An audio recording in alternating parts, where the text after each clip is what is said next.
এইফালে এতিয়া পাপাই মাছ আনিছিলে ধুনীয়াকৈ নদী মাছ, চেনি পুঠি বুলি কয়। তাৰপিছত ধুনীয়াকৈ এতিয়া মই হালধি সানি লওঁ, তাৰপিছত ফ্ৰাই কৰিম।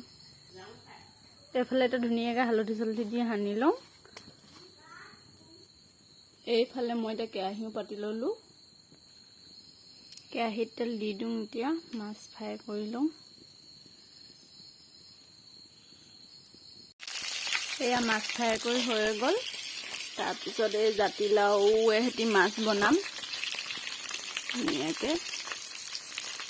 শাক কাটি ল'লোঁ, নহৰু পিঁয়াজ কাটি ল'লোঁ। তাৰপিছত এইফালে কেৰাহীও পাতি ল'লোঁ, শাক এতিয়া তেল মাৰিম।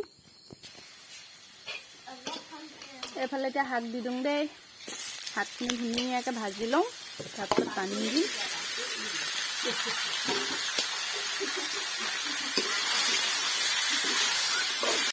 এয়া মোৰ এতিয়া চব্জি ৰেডি হৈ গ'ল, ভাত পানী খাই লওঁ। এইফালে মোৰ এতিয়া ভাতৰ থালি ৰেডি হৈ গ'ল, ভাত